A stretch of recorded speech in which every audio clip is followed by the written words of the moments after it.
안녕하세요. 고창군 지역환경교육센터 지질생태학교 강사 이예른입니다. 오늘은 자연이 우리에게 선물해준 운곡 람사르 습지에 대해서 알아보겠습니다. 구름이 머무는 꽃짝이 운곡이라는 동네가 있는 산속에 옹달샘과 그 주변이 람사르로 인정을 받아서요, 고창 운곡 람사르 습지로 불려지는 곳인데요. 이곳은 이 이름 말고도요, 국가습지, 그리고 람사르 습지, 그리고 생물권 보존지역의 핵심구역, 국가지질공원의 명소 등 다양한 이름을 가지고 있는 곳입니다. 그만큼 이 자원이 보존 가치가 아주 높은 곳이겠죠. 그래서 이 운곡 람사르 습지가 가지고 있는 이름을 하나씩 알아보려고 하는데요. 그 전에 먼저 습지가 어떤 곳인지 알고 가겠습니다.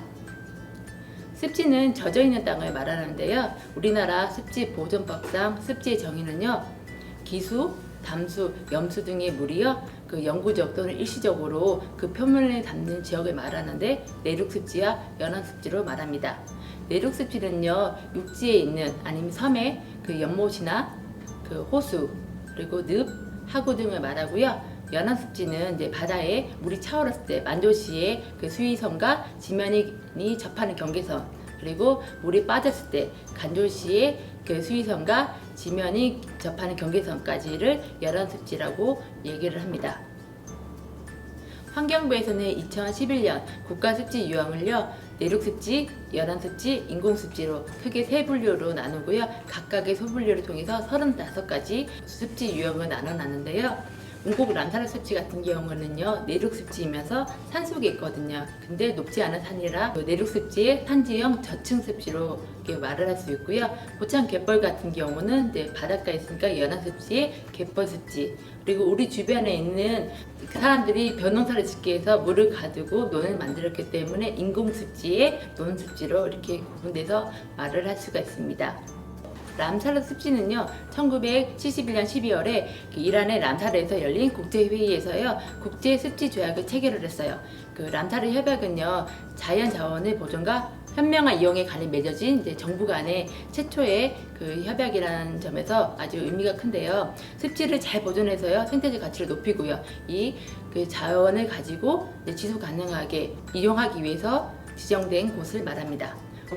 람사르 협약에서의 습지 정의는요, 그 자연적이건 인공적이건 영구적이건 아니면 그 일시적이건, 그리고 물이 흐르고 있건 물이 가두어 있건 상관없이 물을 가지고 있는 지역이고요. 그리고 또 그 물이 빠졌을 때 수심이 6m 이내를 그 습지로 정의하고 있습니다. 그리고 생물권 보존지역은요, 그 생물 다양성을 보존하고요, 지역사회 발전을 도모하고 문화 가치를 유지하기 위해서 유네스코가 지정한 곳인데요. 유네스코에서는요, 자연을 보호하기 위해서 3가지 프로그램을 운영하는데요. 생물권 보존지역, 그리고 세계유산, 그리고 세계지질공원, 이렇게 3가지를 지정을 해주는데요. 생물권 보존지역으로 고창군은 2013년에 지정을 받았고요. 국내 최초로 그 행정권 전체가 지정을 받은 곳입니다. 생물권 보존지역으로 지정을 받으면요, 핵심지역, 그리고 완충지역, 전이지역 크게 그 세분화돼서 체계적으로 관리되는데요. 고창에는 5개의 핵심 구역이 있습니다. 하나씩 살펴보면요, 운곡 람사르 습지를 먼저 알아보면, 운곡 람사르 습지는 이제 2011년 3월에 국가습지로 지정을 받고, 그 다음에 4월에 람사르 습지로 인정받은 곳인데요. 예전에 젖어있는 땅을 가지고 사람들이 정착을 하면서 살기 시작했어요. 그러다가 2000년도에 그 앞쪽으로 고인도 공원이 세계 그 문화유산으로 등재가 되고요. 그러면서 사람들이 이주를 하고 경작도 금지됐어요. 그리고 뒤쪽으로는요, 1980년도부터 84년까지 영광의 그 한빛 발전소가 이제 그 공사를 해서 85년도부터 가동을 하는데요. 거기에 필요한 공원용수를 대기 위해서 이쪽 지역은 9개 마을을 소모를 하고요. 150세대의 주민들이 이주를 하고요. 그리고 물을 가두고 저수지를 만들었어요. 저수지 물을 보호하기 위해서 경작도 금지되었거든요. 그래서 앞뒤로 사람들의 간섭이 통제되면서 자연 스스로가 30-40년 동안 자연 천위 과정을 거쳐서 자연 스스로가 복원된 그 사례로 활용 가치가 높고요. 그만큼 오랜 시간 동안 사람이 간섭을 받지 않다 보니까 다양한 생물들이 살고 있는 곳으로 보존 가치가 높아서 핵심 구역으로 지정을 받았습니다. 그리고 그 고인돌 공원은요, 우리나라의 약 10% 정도가 고창에 고인돌이 분포되어 있는데요. 개석식, 그리고 탁자식, 바둑판식, 지상 석가식 이렇게 4가지 종류의 고인돌을 두루 관찰할 수 있는 곳으로 우리나라에는 유일하게 박물관이 있는 곳입니다. 그래서 이 고인돌과 함께 주변의 자연 경관이 아름다워서 지정을 받았고요. 그리고 고창갯벌 같은 경우는 그 뻘갯벌, 모래갯벌 그리고 혼합갯벌이 조화롭게 분포되어 있는 곳으로 그 흰 물대새, 그리고 검은 머리 물대새, 민물도요, 그리고 큰 고리 등 그 천년기념물 그리고 멸종위기종의 서식지로 많은 물새들이 찾고 있는 지역이고요. 그 습지 환경 서식지를 보호하기 위해서 지정된 곳입니다. 그리고 선운산 도립공원은요, 그 열대와 온대 사이인 난온대와 그리고 온대와 한대 사이인 냉온대 이 식물들이 다 살고 있는 아주 다양한 생물들이 공존하는 곳이고요. 그 자연 경관이 우수하고요, 문화 경관이 아주 우수해서 지정된 곳입니다. 그리고 독립저수지 야생동식물 보호지역은요, 야생동식물들을 서식지를 보호해서요, 그 멸종위기종의 멸종을 좀 예방하기 위해서 지정된 곳인데요. 실질적으로 수달이요, 이곳과 독립저수지와 인근 수계를 왔다 갔다 하면서 사냥을 하고 서식지로 활용을 하고 있고요. 그리고 겨울이 되면은 그 거창 오리떼가 20여만 마리가 이곳에 머물다 가는 곳으로 이 그 저수지 환경을 잘 보존을 해서 멸종위기종의 예방을 막기 위해서 지정된 곳입니다. 그리고 국가지질공원의 명소 중 한 곳인데요.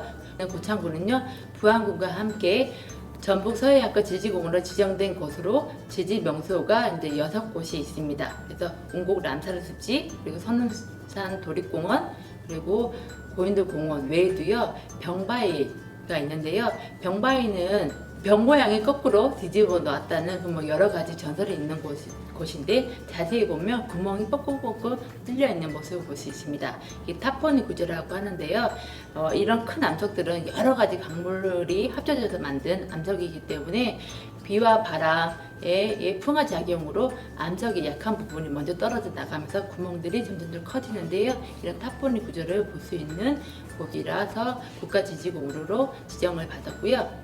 그리고 선운산 같은 경우는 이제 화산 활동에 의해서 만들어진 산인데, 선운산에 있는 마이브 아래쪽에 보면 유동 구조라고 해서요, 그 용암이 흐른 자국을 볼 수 있는 곳도 있고요.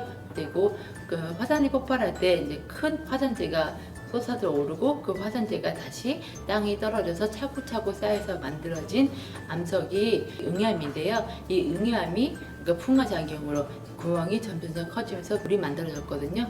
그래서 여러 전설이 내려오는 그런 굴들도 많이 있어서 지질 명소로 지정을 받았습니다. 그리고 소유산이 있는데요. 소유산은 화산이 이렇게 폭발을 해서 마그마가 식어갈 때쯤 그 안에서 또 다른 화산이 폭발을 했어요. 그래서 커다란 화산 돔의 형식의 바위가 있는데요. 오랜 시간이 지나면서 풍화작용으로 화산돔이 이렇게 반이 떨어져 나갔어요. 그래서 그 화산돔 내부를 볼 수 있는 지구과학적으로 중요한 곳이라 국가지질공원으로 지정을 받은 명소 중에 한 곳입니다. 그리고 고창 갯벌 같은 경우는 이제 갯벌이 만들어질 때는 육지에서 빗물이 흘려서 이제 그 흙탕물이 그 바다로 쓸려 내려갈 때 무거운 입자들은 바닷가 근처에 떨어지지만 가벼운 입자들은 먼 바다까지 이제 밀려가거든요. 그러면서 많은 영양분을 포함한 그 뻘개층들이 차곡차곡 쌓여서 만들어진 갯벌인데요. 여기는 영양분이 풍부하기 때문에 많은 해양 생물들이 살 수 있는 서식지로 아주 그 보존 가치가 높고요. 그리고 고창 갯벌에서 특이한 점은 그 모래나 그 조개 껍질로 만들어진 바나나 모양의 셰니어가 발달되어 있는 아주 특별한 특징을 가지고 있는 그 명소 중에 한 곳입니다. 고창군은요, 운급습지뿐만 아니라 그 자연 자원이 아주 풍부해서 보존 가치가 높은 곳이 많이 있습니다. 그래서 다음 시간에는요, 이 그 습지의 기능과 그리고 운곡 람사르 습지에 살고 있는 그 860여 종의 많은 동식물들을 좀 만나보는 시간을 가지겠습니다. 즐겁고 재미있는 지질 생태학교에서 또 만나요.